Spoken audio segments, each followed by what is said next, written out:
The awful HOA president, Karen. She slipped into my son's hospital room and tampered with his IV pump. And the excuse she gave? She said staffing was short, so she was helping out. Little did she know that one little stunt was going to earn her a court date for attempted murder and a permanent lifetime no-entry order. But to get the full terror of it, we have to go back to the beginning. A monitor blinks wrong. A woman in a bright red sweater taps the screen. The surgeon slams a big red switch. Code gray. Doors lock. Police tampering and pre-op at 48 hours earlier. At 3 a.m., my house sang a different kind of alarm. Most people get a gentle nudge from a sunbeam or the smell of coffee. Me? I got a high-pitched, insistent shriek that sounded like a robot bird being squeezed to death. It was 3 in the morning, a time that shouldn't even exist on a Tuesday. The alarm wasn't for me, though.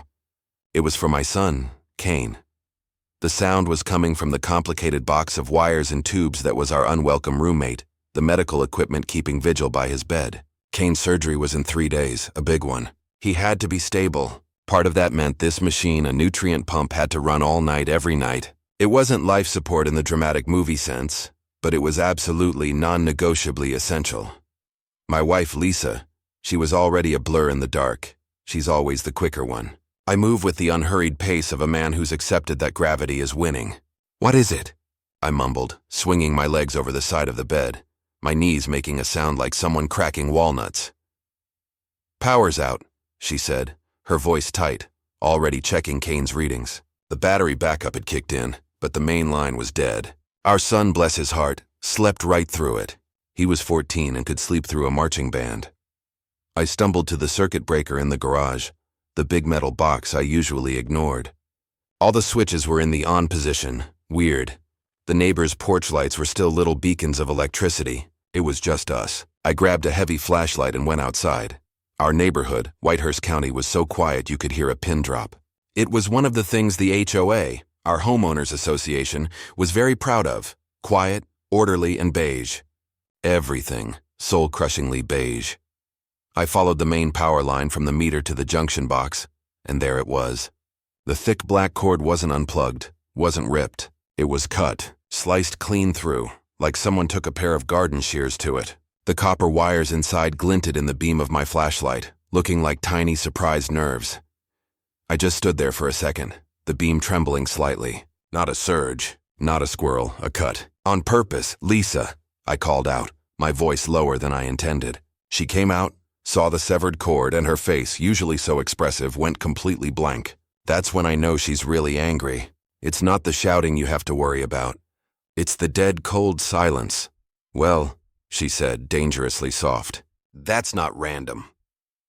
We didn't have to wonder for long. As the sun started painting the sky, I was finishing my emergency, non-certified, highly questionable electrical surgery.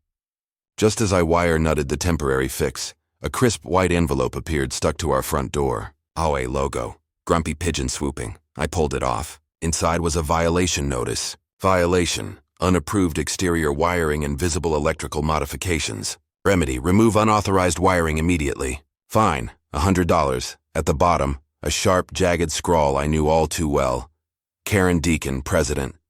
I stared at the paper. Then at my makeshift repair saving my kid's life. Then back at the paper.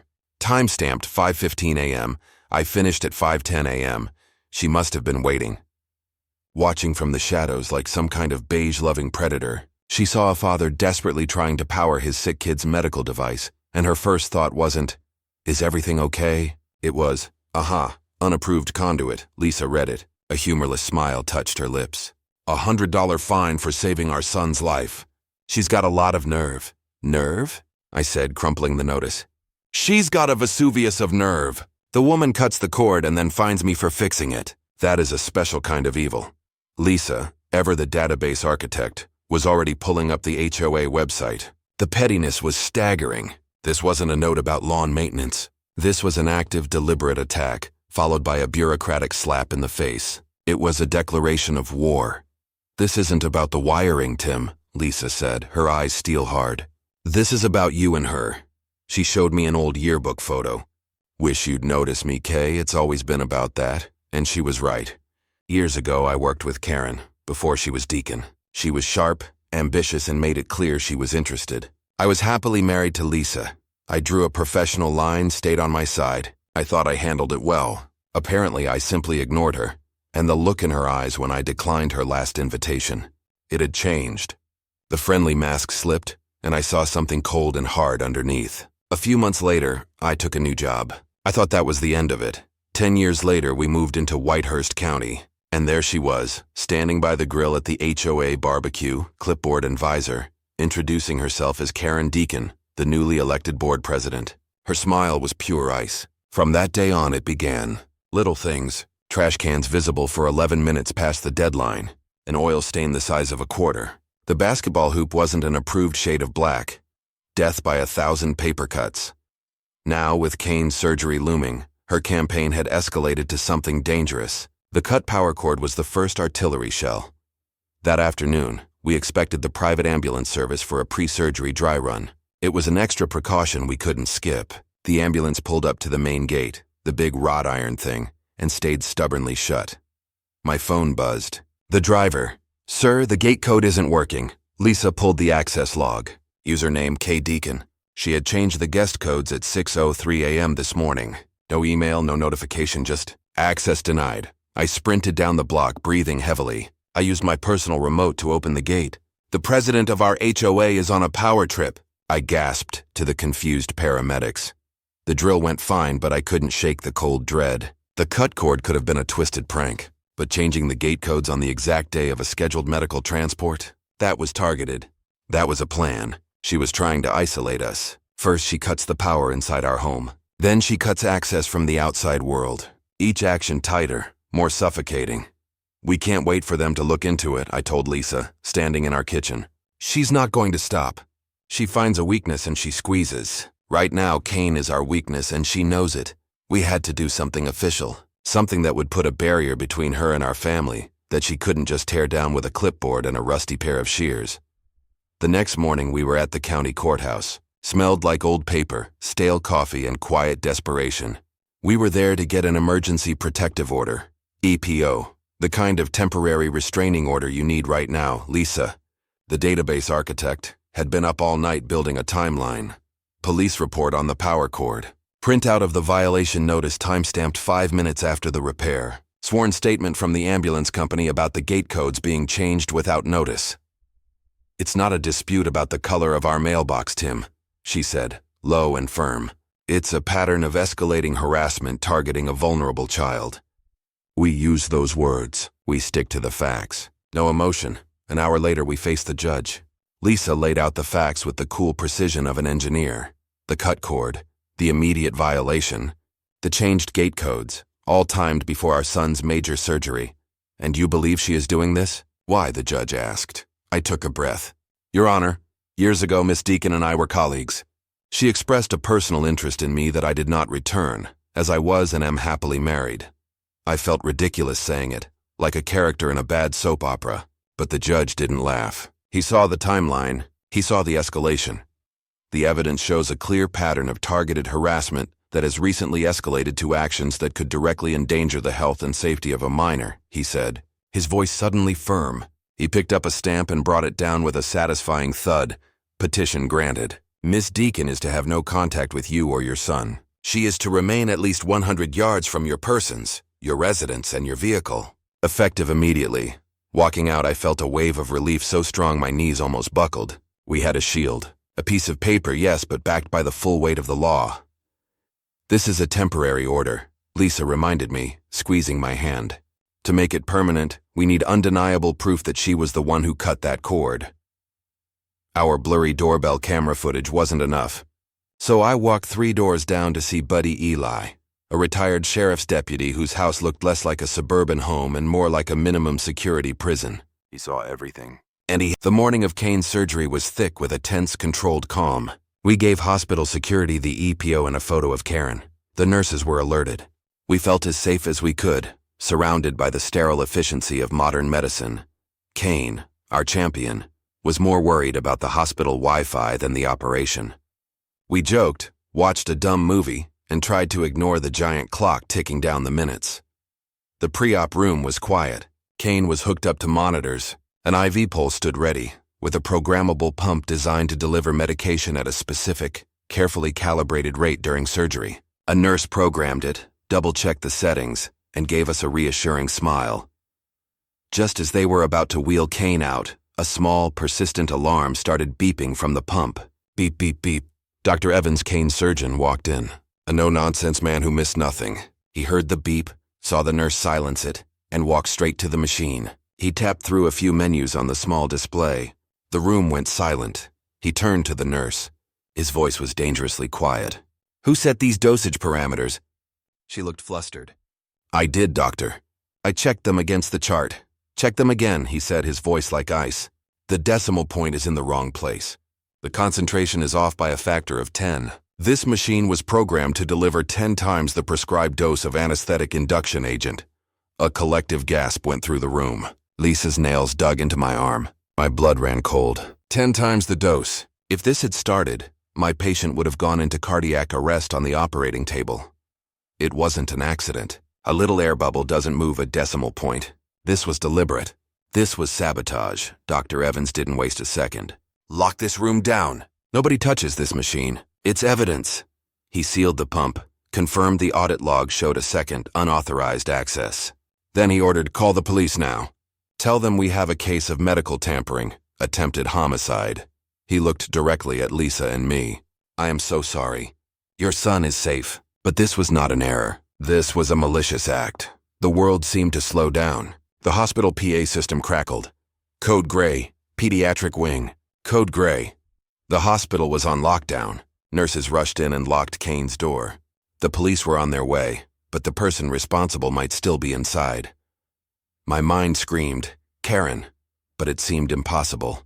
She was under a court order. But the power cord, the gate codes, they were just practice. This was the main event. She hadn't just tried to scare us. She had tried to kill our son. Lisa, never one to sit still, had her laptop open, logged into the floor security feeds. "The tampering had to have happened in the last hour," she said, her voice all business. She scrubbed the hallway footage. We watched a sped-up parade of staff. Then Lisa froze the frame. "There," she said, tight with fury. A woman was walking down the hallway away from Kane's room. She wore a bright red sweater under a borrowed volunteer vest, badge swinging. She turned her head slightly and we saw her face. It was Karen Deacon. The sheer audacity was breathtaking. She had disguised herself, stolen a badge, and walked right into the pediatric wing. It would have only taken a few seconds to change a single number, to turn a life-saving machine into a lethal weapon. Detective Miller, the lead officer, saw the footage. She got on her radio. "All units, suspect is a white female, late 50s, wearing a volunteer badge. Name is Karen Deacon. She is in this building. Subject is wanted for attempted murder and violation of a protective order. Code Gray is now an active manhunt." I stood by the door, peering through the small window. Officers were moving methodically. Then I saw a flash of blue. At the far end of the corridor, a fire exit door was slowly closing. "She's in the stairwell!" I yelled, pointing. I didn't even think. I opened the door and followed the officers. I heard Lisa yell my name, but I kept going.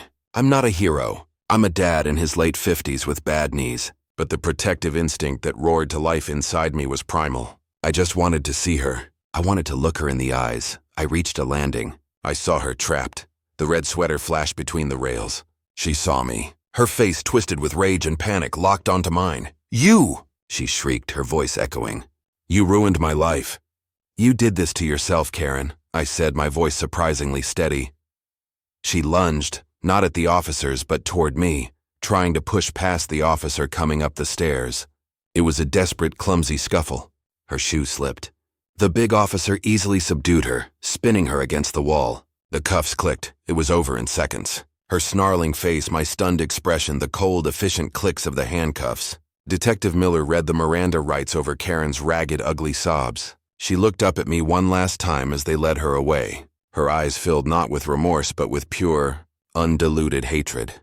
The monster was real, but in the end, she was just a sad, bitter woman in a bright red sweater and a stolen volunteer vest. The evidence against her was a fireworks factory. The hospital security footage. The texts on her phone reading, "Phase 1 is complete. Let's see how they handle a little darkness." Her search history. How to change dosage on an Alaris infusion pump. Buddy Eli's video of the dark Lexus. Faced with the mountain of proof, Karen took a plea bargain. We attended the sentencing. She wore a drab county-issue jumpsuit, small and defeated. Lisa and I gave victim impact statements. "You didn't just attack my son," I said, looking directly at her. "You tried to turn our home into a place of fear, but you failed. You made us stronger." The judge looked at Karen, his face a mask of stern disapproval. "I have seen violence, greed, and stupidity, but it is rare that I see a case that demonstrates such a calculated and venomous cruelty born from nothing more than petty resentment and wounded pride. You targeted a child. Therefore, pursuant to the plea agreement on the charge of attempted murder in the first degree, I sentence you to 20 years in the state penitentiary, with a mandatory minimum of 15 years to be served, 20 years. A profound sense of rightness washed over me. The judge also issued a permanent lifetime no-contact order and ordered restitution. 2 bailiffs led Karen out of the courtroom and out of our lives. The HOA board, in a panic, removed her 6-0 and passed Kane's Law, an automatic, no questions asked medical accommodation rule, a small, compassionate legacy born from a terrible experience. We donated the court-ordered restitution to the pediatric wing of the hospital. We didn't want her money, but we weren't saints. We sent Karen a few non-threatening, completely legal gifts in prison, subscriptions to Cat Fancy and Modern Ferret, and for her lawyer, a glitter bomb timed to arrive on the day his bar complaint was being reviewed. Just a little sparkle to brighten his life. One evening, sitting on the porch, watching the sunset, a perfectly normal, wonderfully boring evening, I looked at Lisa. "Do you think we went too far with the glitter bomb?" I asked, a smile on my lips. "Absolutely not," she said, her eyes twinkling. It was a measured, proportional response. He deserved a little sparkle in his life. We both laughed. It was a good, clean laugh, the kind you can only have when the storm has passed and you're safe on the shore. We learned that when you're pushed, you have to push back. You stand your ground. And when the time comes, you absolutely call the cops. Call to action. This story shows just how quickly petty HOA rules can become a nightmare. I want to know, do you think Karen Deacon's 20-year sentence was fair, or was it too harsh for a dispute that started with a personal vendetta?